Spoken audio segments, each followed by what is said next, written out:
ingin membeli yaitu Karimun Wargorn R, itu ada beberapa.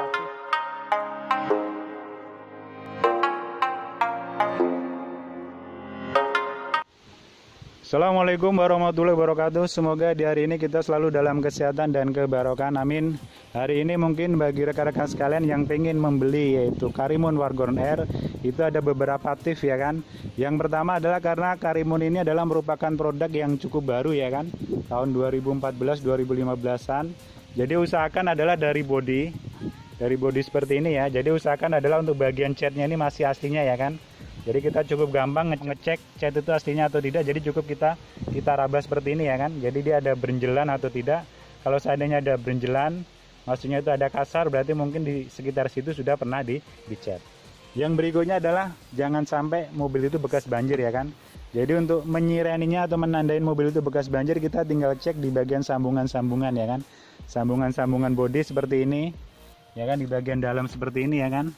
Nah ini, jadi jangan sampai ada bekas-bekas karat ya kan. Biasanya kalau udah kerendam tuh di sini nih dia timbul karat. Karena ini sudah ada baut, biasanya itu kan dia catnya itu sudah mengelupas. Nah ini ya, biasanya baut-baut seperti ini dia akan timbul karat ya kan. Termasuk di sambungan-sambungan yang lainnya ya kan, seperti ini. Jadi usahakan jangan sampai bekas banjir.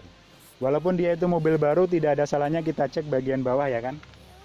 Bagian kaki-kaki, jadi jangan sampai banyak yang luka ya kan. Jangan sampai banyak yang, nah ya kan kita cek, jadi jangan sampai ada kropos ya kan.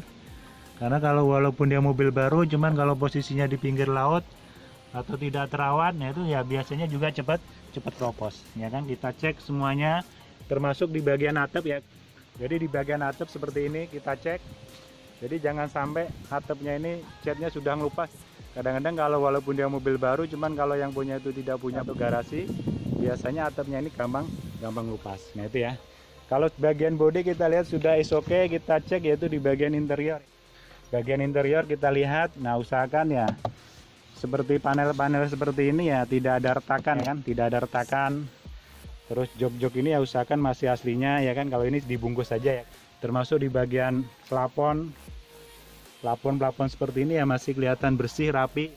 Jadi bukan bekas kayak di salon. Ini kalau di salon kan kelihatan dia kayak bergudul gitu ya kan. Jadi usahakan masih rapi, masih aslinya ya kan.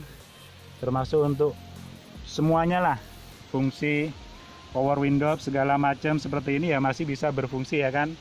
Termasuk untuk lampu indikator ya kan, kita lihat, kita hidupkan ya kan. Ini masih berfungsi semua. Nah seperti ini ya kan, kondisinya masih berfungsi semua, sen segala macam masih berfungsi semua ya kan. AC kita hidupkan masih berfungsi semua. Nah itu ya, kalau seandainya menurut kita bagian interior tidak ada masalah, tidak ada cacat segala macam, kita cek yaitu di bagian mesin ya kan, di bagian mesin. Jadi yang pertama adalah kita lihat sekilas seperti ini ya kan. Jadi bagian mesin itu kita lihat sekilas seperti ini. Kita amatin ya kan, betul-betul kita amatin.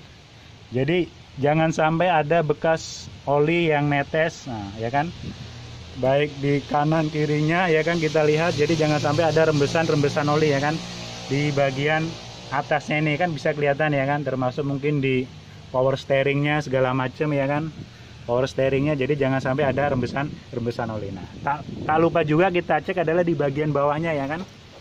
Di bagian bawahnya seperti ini. Ini kita cek ya kan. Nah itu kita cek. Jadi jangan sampai ada rembesan oli yang keluar ya. Nah ini ya, ini bersih. Ini jadi jangan sampai ada rembesan oli yang keluar. Jadi kita cek seperti itu ya. Nah kalau seandainya menurut kita bagian mesin semuanya sudah kita cek baik, tidak ada rembesan oli segala macam. Nah sekarang kita cek adalah kita hidupkan mesin. Jadi kita hidupkan mesin seperti ini.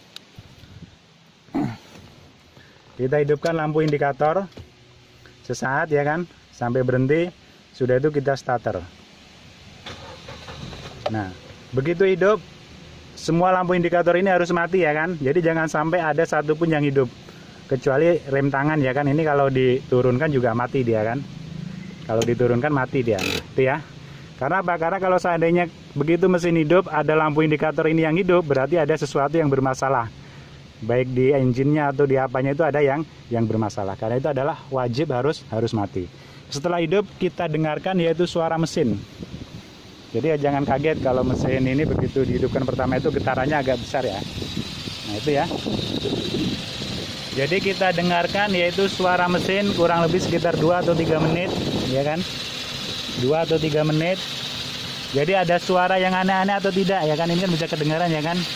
Jadi suaranya cukup halus sekali, tidak ada suara yang aneh-aneh di dalam mesinnya, ya kan? Nah itu 2 atau 3 menit.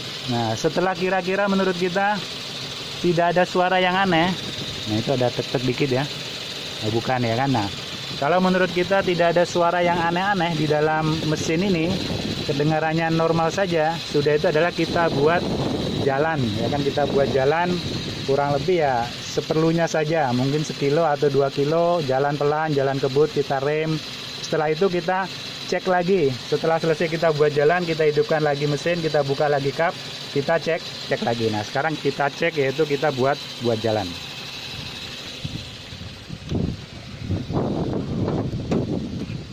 Ini ya, sambil kita buat jalan, nah kan, sambil kita cek yaitu kondisi daripada AC, ya kan, fungsi daripada AC, dia dingin atau tidak. Nah termasuk adalah fungsi daripada kopling, ya kan, dia berfungsi baik atau tidak. Nah kita buat jalan seperti ini, ya kan.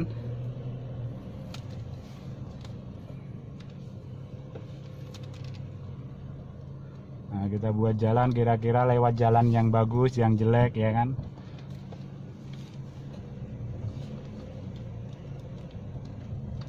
Nah kita buat jalan, ya kan. Nah itu ya, kalau ada suara gemeruduk tuh ya wajar lah. Memang salah satu kelemahannya itu ya untuk mobil Karimun tuh, ya kan.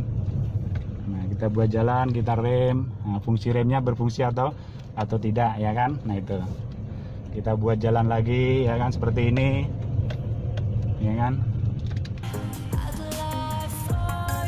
Kita buat jalan lah kira-kira berapa kilo, ya kan. Kira-kira mesin itu sudah panas, sudah benar-benar panas mesin itu, ya kan, seperti ini. Kita sambil tes suspensinya, ya kan. Nah setelah menurut kita tes untuk mesinnya untuk jalannya itu cukup, nah kita buka lagi bagian kap, ya kan. Kita buka lagi seperti ini, ya kan. Kita buka lagi bagian kap seperti ini ya.